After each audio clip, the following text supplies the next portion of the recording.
Et oui, ce soir, Thierry, on a l'honneur donc de recevoir le président de la Fédération monégasque du cyclisme et bien sûr aussi président de l'Union cycliste de Monaco. Bonsoir, président. Bonsoir. On est très content de vous recevoir lors de cette spéciale Tour de France, vraiment pour évoquer avec les chroniqueurs autour de la table cette place qui est finalement aujourd'hui assez importante du cyclisme comme discipline sportive à Monaco. Euh, En quelques mots, comment pourriez situer le cyclisme en principauté? Quelle place a le vélo aujourd'hui à Monaco? Et depuis 2009, c'était l'année du grand départ du Tour de France. Effectivement, il y a une explosion déjà des affiliations et tout le travail qui était mis en place. Déjà, on est parti de la base avec les enfants les plus jeunes jusqu'à arriver au plus haut niveau avant d'atteindre le niveau professionnel. Donc, il y a un travail de fond qui a été fait, qui commence à porter ses fruits.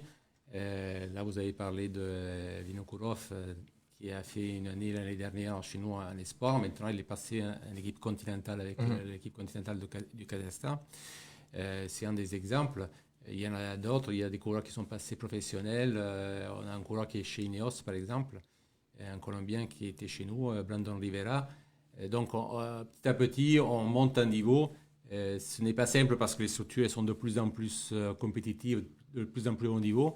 Mais bon, on essaie avec notre savoir-faire de se créer une place au milieu du peloton U23 et Ouais. junior.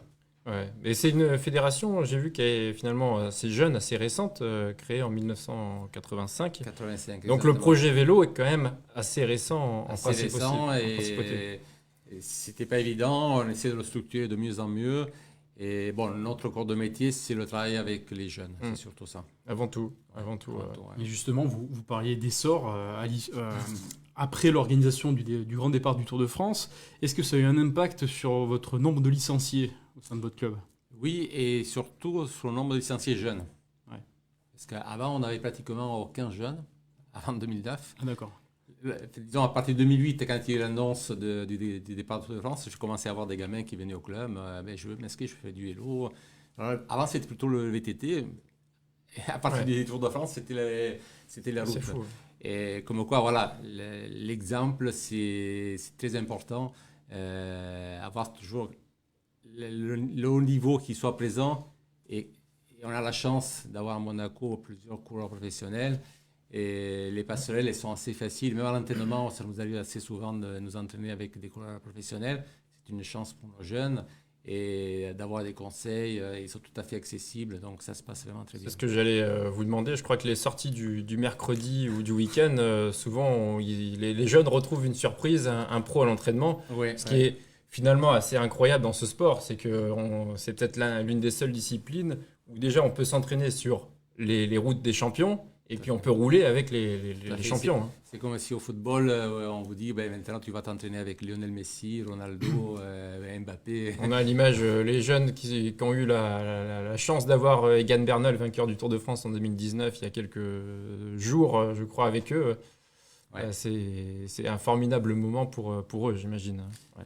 Entre parenthèses, Egan Bernal, il avait failli même signer une année, quand il était junior, il a failli signer à Monaco. Et Androni sont arrivés, ils l'ont pris directement, il est passé directement professionnel. Aïe, aïe, aïe. Non, mais j'étais bien content pour lui. Mais bon.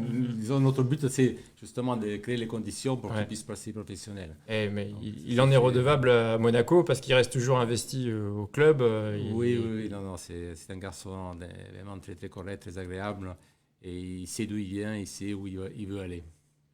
Les chroniqueurs du soir, une question pour le président Angelotti? Oui, je vais rebondir sur ce qu'on vient de parler, le Tour de France. Alors c'est vrai que récemment on a entendu parler d'une potentielle arrivée du Tour de France à Nice en 2024.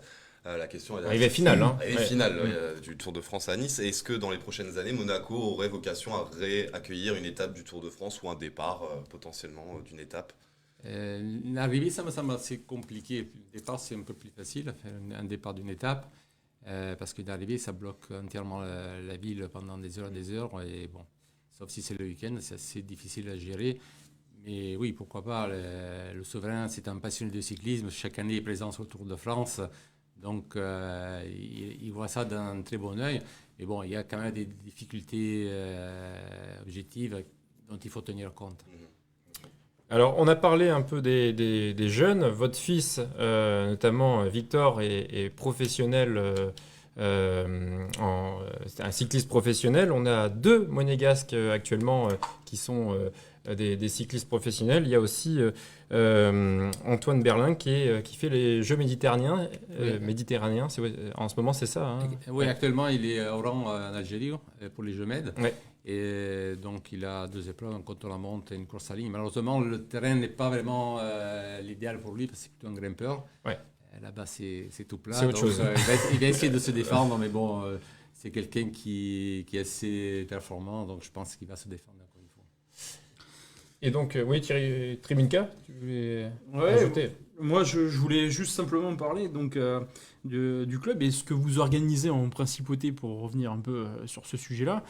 Pouvez-vous nous parler de votre calendrier en fait? À quoi ressemble votre calendrier du 1er janvier au 31 décembre, de tous les événements que vous pouvez organiser en principauté? Alors, nous, on organise chaque année le Critérium cycliste au mois de mars sur le port de Monaco.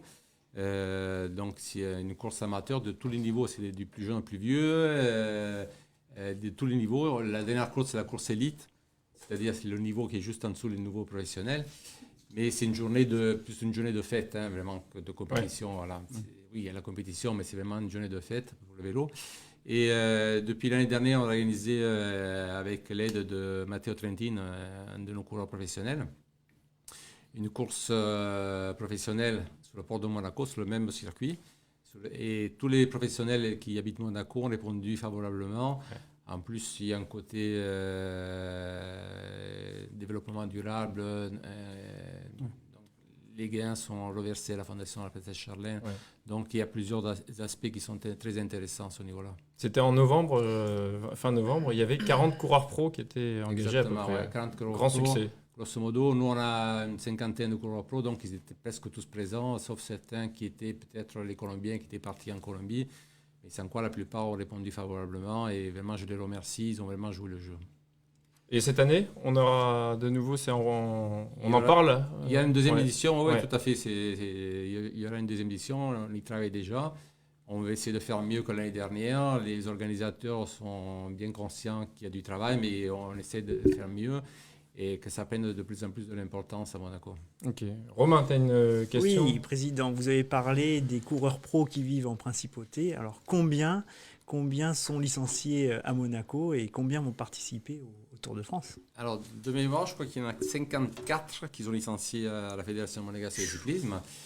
Et là, c'est peut-être le record du monde. Hein. Il n'y a peut-être pas d'autres pays qui ont autant de licenciés pros. Surtout à ce niveau-là, parce que sur les 54, là j'ai listé un petit peu la liste de départ du Tour de France.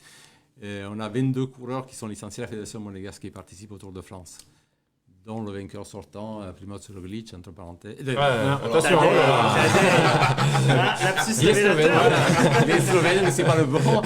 Mais il va donner du temps. Allez, c'est le deuxième meilleur. Voilà, il va donner du fil à retordre à Tadej Pogacar. D'ailleurs, ça va être une belle bagarre, je pense, entre l'équipe Jumbo, qui est très très solide, et l'équipe UAE de Pogacar. Et je négligerai pas l'équipe Bora parce qu'ils ont ils ont une attitude très agressive à la course.